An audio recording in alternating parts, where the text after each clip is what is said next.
रात के 10 बज चुके हैं और मैं हूं आप सभी का अपना शावेज़ मलिक और हाज़िर हूं आप लोग के सामने फिर से एक क्राइम की कहानी को लेके, एक क्राइम की घटना को लेके। दोस्तों, आप लोगों तक जितनी भी कहानियां पहुंचाई जाती हैं, बहुत सारे लोग मन ही मन ये सोचते होंगे कि सर, जितनी भी कहानियां होती हैं उसमें अवैध संबंध वाला जो एंगल होता है ज़रूर होता है। तो देखो दोस्तों, इस समय अगर हम लोग एक डाटा के मुताबिक देखें तो दुनिया के अंदर जितने भी क्राइम होते हैं और उन क्राइम के पीछे की वजह, उन क्राइम के पीछे का रीज़न्स, जो स्टडी है वो बताती है कि लगभग 70 से 80% के आसपास जो मर्डर या फिर क्राइम होते हैं उसके पीछे अगर कोई सबसे बड़ा कारण होता है तो वो अवैध संबंध होते हैं। यानी वो रिश्ते जो पूरी तरीके से समाज जिन रिश्तों को एक्सेप्ट ना करे, जिन रिश्तों को समाज शुरू से नकार चुका है, इसी तरीके के रिश्ते बनते हैं। उसके बाद लोग इन रिश्तों में बहते चले जाते हैं। शुरुआत में तो लोगों को ये लगता है कि इस तरीके के रिश्ते उनकी ज़िंदगी के लिए बेहतर हैं, बढ़िया है, उन्हें बिन मांगे सारी चीज़ें मिल रही हैं। लेकिन उनको ये नहीं पता होता है कि ये जो रिश्ते होते हैं ये इंसान के परिवार के खून के प्यासे होते हैं और ये रिश्ते धीरे धीरे उनके परिवार को दीमक की तरह खाते चले जाते हैं। और जब तक उन्हें पता चलता है, शायद जब तक बहुत ज़्यादा देर हो चुकी होती है। और आज का जो केस मैं आप लोग को सुनाऊंगा, इस केस को सुनने के बाद में आप लोग हैरत करेंगे। इस केस के अंदर एक 18 साल की लड़की जो खुद अपने पिता के केस की इन्वेस्टिगेशन करती है, खुद इस मामले को सुलझाती है और उसके बाद में जब पूरे केस का खुलासा होता है तो 9 अक्टूबर वाले दिन की ये बात है। और आज इस केस के बारे में अगर आप लोग सोशल मीडिया, प्रिंट मीडिया को खंगालेंगे तो हर कोई इस केस के बारे में बात कर रहा है। तो पूरी कहानी सिलसिलेवार तरीके से मैं आप लोग को सुनाऊंगा, बस आप लोग इस वीडियो में अंत तक बने रहिएगा। दोस्तों, बात करें अगर आज की कहानी की, तो आज की कहानी की शुरुआत होती है कर्नाटक से। और इसी कर्नाटक में एक जगह लगती है बेलागवी जला। और इसी बेलागवी जगह में, इसी इलाके की ये बात है कि एक परिवार रहता है। इस परिवार में जो संतोष है उनकी उम्र लगभग 47 साल के आसपास है और उनकी पत्नी है उमा जिनकी उम्र 40 साल के आसपास है। इनके घर में इनकी एक बेटी भी है जिस बेटी का नाम है संजना और इसकी उम्र लगभग 18 साल के आसपास है।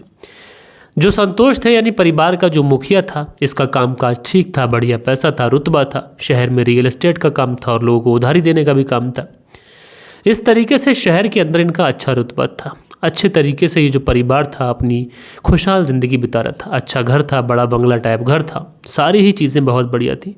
जो बेटी थी जब अपनी स्कूल की शिक्षा प्राप्त कर लेती है, यानी हाई स्कूल इंटर कर लेती है, उसके बाद में जो संतोष होते हैं और जो उमा होती है ये फैसला करते हैं कि बेटी संजना को कहीं बाहर पढ़ने के लिए भेज देते हैं। उसके बाद में ये परिवार फैसला लेता है और बेंगलुरु में बेटी संजना को पढ़ने के लिए भेज दिया जाता है। सारी ही चीज़ें ठीक चल रही थी, एक्यूरेट चल रही थी। सारी चीज़ों में कोई ऐसी चीज़ नहीं थी कि जो इस परिवार के लिए बुरी हो, गलत हो। इस परिवार में भरपूर खुशियाँ। बेटी संजना लगातार अपने माता पिता को कॉल करती, उनसे घंटों घंटों वीडियो कॉल पे बात करती। और जो पिता थे जिनका नाम संतोष था और इनकी जो पत्नी थी उमा, ये दोनों पति पत्नी भी बहुत ज़्यादा प्यार से अपनी ज़िंदगी गुजार रहे थे। लेकिन दोस्तों, उसके बाद में एक तारीख आती है 9 अक्टूबर साल 2024। और इसी 9 अक्टूबर साल 2024 को जो संतोष होते हैं, रात के समय अचानक से उनकी तबीयत बिगड़ जाती है। और जो पत्नी उमा होती है वो संतोष को हिलाती है, डुलाती है, उन्हें बाहर डॉक्टर के पास लेके जाने का प्रयास ही करती है कि इसी बीच में जो संतोष होते हैं उनकी नब्ज़ थम जाती है। देखने से ही ऐसा लग रहा था कि शायद इन्हें हार्ट अटैक आया है।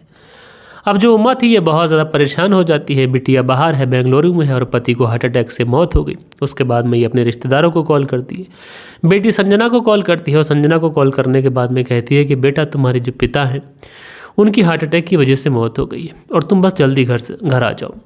अब जैसे ही संजना ये बात सुनती है कि पिता की हार्ट अटैक से मौत हो गई है, उसके तो पाँव तले से ज़मीन खिसक जाती है, क्योंकि उसके जो रियल लाइफ हीरो थे, उसके पिता थे, उसको बेनतहा मोहब्बत करते थे। अभी कुछ समय पहले ही तो इस बिटिया ने इस संतोष से बात की थी, सारी चीज़ें ठीक थी। अपने पिता से बात करने के बाद में ये खुश थी कि पिता ठीक है, माँ भी ठीक है। लेकिन अचानक से 1-2 घंटे के बाद में इस तरीके की खबर मिलती है। माँ बताती है कि तुम्हारे पिता की हार्ट अटैक से मौत हो गई। अब बेटी सोचती है कि अभी तक तो अच्छे खासे थे, न कोई शिकायत की, न कुछ कहा। लेकिन हार्ट अटैक की मौत ऐसी होती है कि अचानक से आती है। लिहाजा जो संजना थी अब ये भी बेंगलुरु से निकलती है और सीधा अपने गांव पहुंच जाती है, अपने घर पहुंच जाती है। जब ये अपने घर पहुंचती है तो जब तक ये घर पहुंचती है तो इसके पिता का अंतिम संस्कार हो चुका होता है और इसके पिता को दफना दिया गया होता है। दोस्तों एक परंपरा होती है इस बेंगलुरु में यानी कर्नाटक में, जिसको बोलते हैं लिंगायत परंपरा। और इस लिंगायत परंपरा के अंतर्गत लोग वहाँ पर शवों को जलाते नहीं हैं बल्कि दफनाते हैं।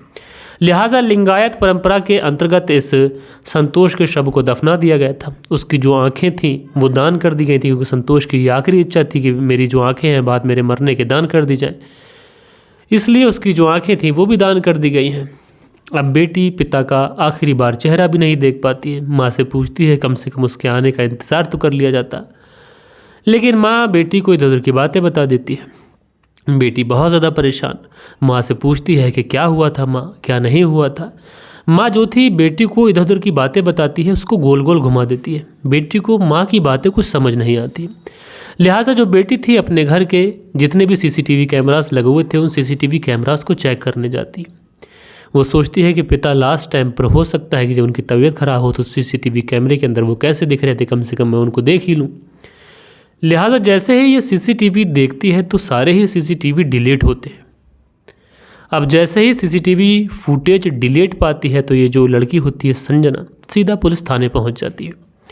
और पुलिस थाने पहुंचने के बाद में अपने पिता संतोष, जिनकी उम्र 47 साल के आसपास थी, उनकी हत्या का केस दर्ज कराती है। और इसमें जो मुजरिम ठहराया जाता है तो ये जो संजना थी ये अपनी माँ उमा को ठहराती है और कहती है कि उसकी माँ उमा ने ही उसके पिता संतोष की हत्या की है। सारी बात पुलिस पूछती है कि ऐसा तुम्हें क्यों लग रहा है। जो संजना है वो बताती है कि मेरे पास मेरी माँ उमा ने कॉल किया था और मुझे बताया कि तुम्हारे पिता की अचानक से तबीयत खराब हुई और हार्ट अटैक की वजह से उनकी मौत हो गई। लेकिन जब तक मैं घर पहुंची मेरी माँ ने मेरा इंतज़ार भी नहीं किया और मेरे पिता के शव को लिंगायत परंपरा के अंतर्गत दफना दिया गया। जबकि एक बेटी का इतना हक तो बनता है कि वो लास्ट बार अपने पिता का चेहरा देख सके, लेकिन मेरी माँ ने मेरे लिए इतना भी नहीं किया। उसके बाद में मैंने अपनी माँ से पूछा कि पिता की तबीयत कब से ख़राब थी, कब से नहीं थी, और जब उनको हार्ट अटैक पड़ा तब तुम कहाँ थी और तुमने इतनी जल्दी शव को क्यों दफना दिया। तो माँ ने मुझे बड़ा गोल गोल जवाब दिए। मुझे माँ की बातें कुछ संदिग्ध लगी। उसके बाद में मैंने सोचा कि क्यों ना एक बार सीसीटीवी कैमरे को खंगाल लेती हूँ, हो सकता है कि सीसीटीवी कैमरास में ऐसा कुछ मिले जिससे मुझे ये पता चल सके कि मेरे पिता कब से बीमारी से जूझ रहे थे। लिहाजा उसके बाद में मैं सारे घर के जितने भी सीसीटीवी कैमरा होते हैं उनको चेक करने की कोशिश करती हूँ। लेकिन जैसे ही मैं सीसीटीवी कैमरास को चेक करती हूँ तो मैं पाती हूँ कि जितनी भी सीसीटीवी की फुटेज है वो सारी की सारी डिलीट है। अब ये एक महज इत्तेफाक तो हो नहीं सकता कि जिस दिन पिता की मौत हुई है उसी दिन सीसीटीवी की जो ड्राइव है वो खाली की गई हो।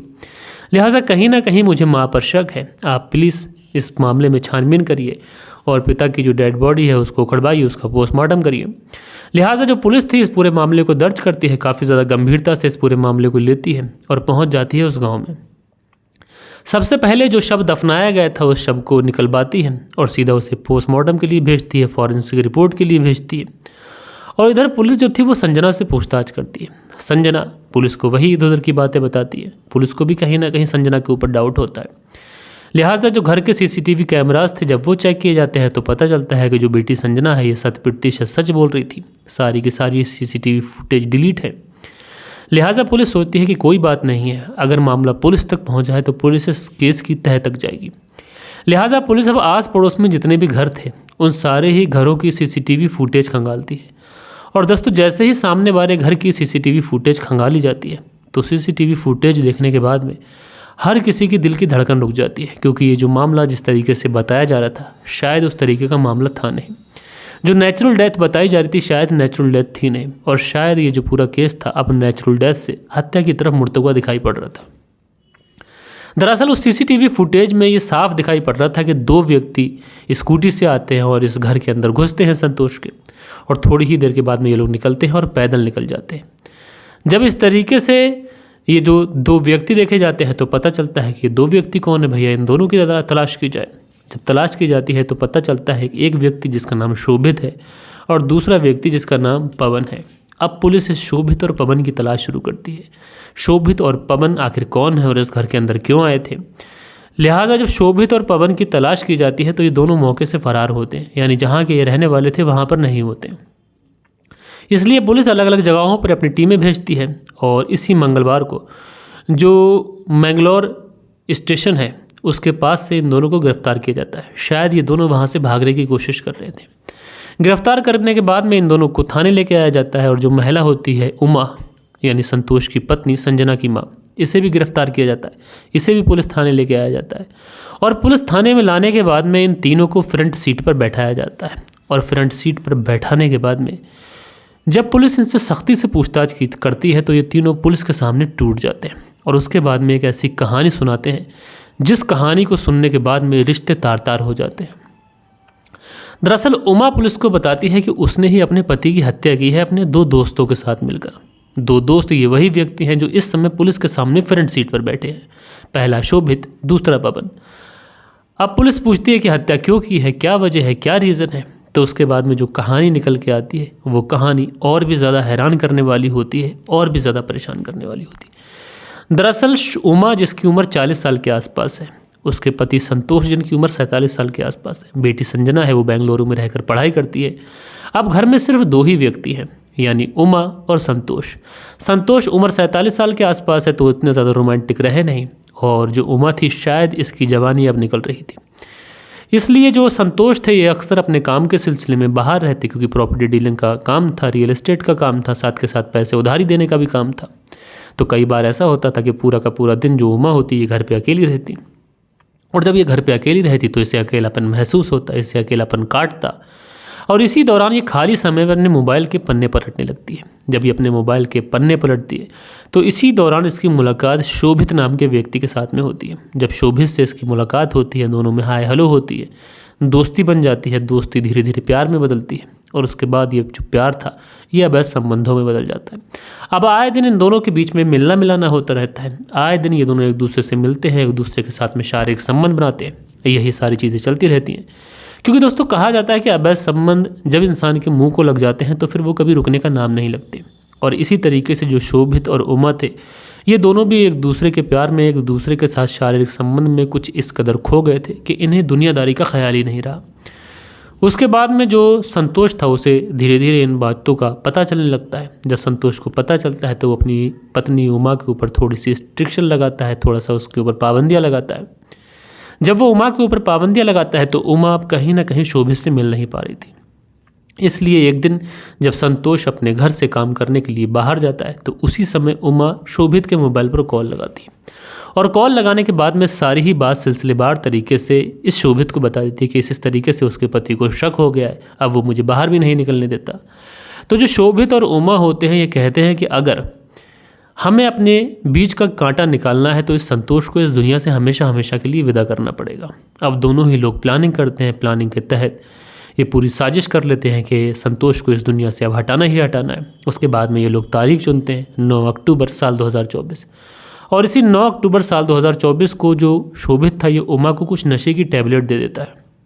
उमा उन नशे की टैबलेट को लेती है, शाम का खाना बनाती है और उस खाने में वो नशे की टैबलेट डाल देती है। उधर जो शोभित था ये अपने एक दोस्त पवन को इस बारे में बताता है कि इस तरीके से कांड करना है, पैसा बहुत है, प्रॉपर्टी बहुत है, और अगर ये काम हमने सफलतापूर्वक कर दिया तो उमा से मैं शादी कर लूँगा, उसकी सारी प्रॉपर्टी मेरी हो जाएगी, उसके बाद तुम्हें भी कुछ ना कुछ मिल जाएगा। जो पवन होता है शोभित के साथ मिल जाता है। उसके बाद में ये लोग 9 तारीख की रात को ही इस संतोष के घर पहुंचते हैं। उमा गेट खोल देती है, अंदर पहुंचते हैं। अब चूँकि जो संतोष था ये खाना खाकर गहरी नींद में जा चुका था, उसके खाने में नशे की टैबलेट मिलाई गई थी, लिहाजा जो उमा थी ये इन दोनों को इशारा करती है कि कमरे के अंदर सोया है। ये दोनों कमरे के अंदर पहुंचते हैं, पीछे से उमा भी आ जाती है, और तीनों ही लोग मिलकर इस संतोष के गले को जब तक दबाते हैं कि जब तक उसकी मौत नहीं हो जाती, और जब उसकी मौत हो जाती है तो ये लोग उसके शव को वहीं पर छोड़कर दोनों वहाँ से 9-11 हो जाते हैं। उधर जो उमा थी इस डेड बॉडी को बहुत ही अच्छे तरीके से बेड पर लिटाती है। उसके बाद में जो CCTV फुटेज होती है वो सारी की सारी डिलीट करती है, और उसके बाद में रिश्तेदारों को, बिटिया, संजना, इन सबको कॉल करती है कि जो मेरे पति हैं संतोष, अचानक से हार्ट अटैक आने की वजह से उनकी मौत हो गई है, और शव को इतनी जल्दी में ये लोग दफना देते हैं ताकि किसी को कोई शक ना हो जाए। लिहाजा दोस्तों जब ये बात पूरी पुलिस के सामने खुल के आती है तो पुलिस बड़ा हैरान होती है, और पुलिस यही सोचती है कि एक महिला जिसके पास अच्छा पैसा है, उसके पति का रुतबा है, नाम है, एक बिटिया भी है जिसकी 18 साल की उम्र हो चुकी है, कुछ समय के बाद में बेटी के हाथ पीले करने का समय आ जाएगा, लेकिन उसी समय ये जो बूढ़ी औरत थी इसका एक नहीं बल्कि 2 व्यक्तियों के साथ में अवैध संबंध हो जाता है। और दोस्तों इसी वजह से ये अपने परिवार को हमेशा हमेशा के लिए उजाड़ लेती है। बहरहाल दोस्तों, आप लोग इस पूरी कहानी के बारे में सबसे ज़्यादा कसूरवार किसे मानते हैं, कमेंट्स करके ज़रूर से ज़रूर बताइएगा। और कल के दिन आप लोग के कुछ कमेंट्स भी हैं, वक्त होता है कि आप लोग के कमेंट्स पढ़ लिए जाए। सो दोस्तों, हमारे चैनल पर जो कल के दिन कमेंट्स आए इसमें मुकेश शर्मा है, लिखते हैं संगीत का ही सहारा, जो संगीता है उसका ही सारा कसूर है। उसने समझदारी दिखाई होती तो ना भतीजे को आगे बढ़ने देती और ना ही उसे धमकी देती। बहुत अच्छी बात कही आपने मुकेश शर्मा जी, आपका शुक्रिया। उसके बाद में अब्दुल अली हैं, लिखते हैं थैंक्स सर, मैं पहले उस्मान सैफी को सुनता था और अब डेली आपको सुनता हूँ, आई लव माई इंडिया। तो अब्दुल अली जी आपका बहुत बहुत शुक्रिया, आभारी हूँ आपका। दिल बहादुर सिंह है, लिखते हैं गलती दोनों की है बट क्राइम नहीं करना चाहिए था, कहानी अच्छी है मलिक जी। तो दिल बहादुर सिंह जी आपका शुक्रिया। उसके बाद में अगला जो कमेंट्स है ये अन्नू भाई का है, लिखते हैं अन्नू भाई बहुत बढ़िया। तो अन्नू भाई आपका बहुत बहुत शुक्रिया। शील निधि हैं, लिखते हैं कहानी अच्छी लगी मलिक जी। तो शील निधि जी आपका बहुत बहुत शुक्रिया। उसके बाद में सुरेंद्र शर्मा है, लिखते हैं नमस्ते मलिक भाई साहब, नाइस स्टोरी। सुरेंद्र कुमार, श्री विजयनगर राजस्थान से। तो सुरेंद्र शर्मा जी आपका बहुत बहुत शुक्रिया। अब्दुल अली हैं, लिखते हैं अस्सलाम वालेकुम सर जी, आज का टाइम में किसी का भी भरोसा नहीं है और अपने ऊपर विश्वास करोगे तो उतना ही अच्छा रहेगा, यानी किसी के ऊपर विश्वास करने से अच्छा है कि इंसान अपने ऊपर विश्वास करे। तो अब्दुल अली जी आपका बहुत शुक्रिया। उसके बाद में बाबूजी अंसारी हैं, लिखते हैं जिस्म की भूख बर्दाश्त नहीं कर पाई चाची और मौत के मुंह में चली गई, नाजायज़ संबंध का अंजाम बुरा होता है। तो बाबूजी अंसारी जी आपने बहुत सही बात कही, आपका शुक्रिया। अली रोशन है, लिखते हैं वेरी नाइस स्टोरी। तो अली रोशन जी आपका शुक्रिया। अनिल कुमार हैं, लिखते हैं लव यू सर। तो लव यू टू भाई, कैसे हैं। खान करके आइडिया, लिखते हैं बहुत अच्छा लगता है जब आप हमारा नाम लेते हैं। मलिक भाई, खालिद भाई, कुंदर की, मुरादाबाद, यूपी, किससे कहानी सुनते हैं। तो खालिद भाई आपका बहुत बहुत शुक्रिया। उसके बाद में अगला जो कमेंट्स है ये है लईक अब्बास करके आईडी है और लिखते हैं Shavez ji nice story but date भी बताया करो। तो कल भी डेट बताई थी और आज की कहानी में भी मैंने आपको डेट बताई है, 9 अक्टूबर की ये कहानी है। सुलत्यागी हैं, लिखते हैं नमस्कार मलिक भाई साहब, रेनू सुलत्यागी शाना बुलंदशहर से। तो आप दोनों पति पत्नी का बेहद शुक्रिया। उसके बाद में मोहम्मद इलियास हैं, लिखते हैं अस्सलाम वालेकुम, दानिश देहलवी, दिल्ली से सिलाई का काम करता हूं और हमेशा आपकी कहानी सुनता हूं। गुजारिश है आप यूपी के कासगंज का हथौड़ा सिंह की कहानी सुनाइए। तो मैं कोशिश करूँगा कि हथौड़ा सिंह की कहानी सुनाऊँ, उस पर स्टडी करूँगा। खैर दानिश जी आपका बहुत बहुत शुक्रिया। उसके बाद में अमीर शेख हैं, लिखते हैं भतीजे और चाची दोनों ही गलत थे। डॉक्टर सिद्दीक हैं, लिखते हैं रिश्ते लगातार शर्मसार होते जा रहे हैं, हम मॉडर्न हो चुके हैं और इसी के नतीजे हैं जो सामने आ रहे हैं। तो डॉक्टर सिद्दीक अहमद साहब जी ये बात आपने बहुत अच्छी कही, जितना ज़्यादा इंसान मॉडर्न हो रहा है उतना ही ज़्यादा जो बेहयाई है वो आम हो रही है। उसके बाद में करम चंद्रकर्मा है, लिखते हैं बदतमीज़, धोखेबाज और गलत है भतीजा। तो भाई आपका शुक्रिया। अब्दुल अली हैं, लिखते हैं भाई मैं डेली मैसेज करता हूँ, मेरा नाम नहीं लेते, सऊदी अरबिया से सुनता हूँ। तो अब्दुल अली जी मैं डेली आपका नाम है लेता हूँ, लेकिन आप कोशिश करा करें कि जो हमारा लेटेस्ट वीडियो हुआ करे, यानी जो पिछला वीडियो हुआ करे उस पर आप कमेंट्स करा करें और शाम को 5 बजे से पहले कमेंट्स कर दिया करें। उसके बाद में अगला जो कमेंट्स है MTJ करके आईडी है, लिखते हैं इतनी लंबी वीडियो मत बनाओ, उस्मान सैफी की वीडियो देखो। तो MTJ जी, उस्मान सैफी सर में और मेरी कहानियों में अंतर होता है। मेरी कहानी शम्स ताहिर खान सर और प्राखर सर और भी बहुत सारे लोग हैं और उस्मान सैफी सर भी अच्छे सुनाते हैं, अच्छा काम करते हैं, तो वो अपने तरीके से सुनाते हैं, मैं अपने तरीके से सुनाता हूँ। तो किसी से किसी को कंपेयर करना आई थिंक ठीक नहीं है।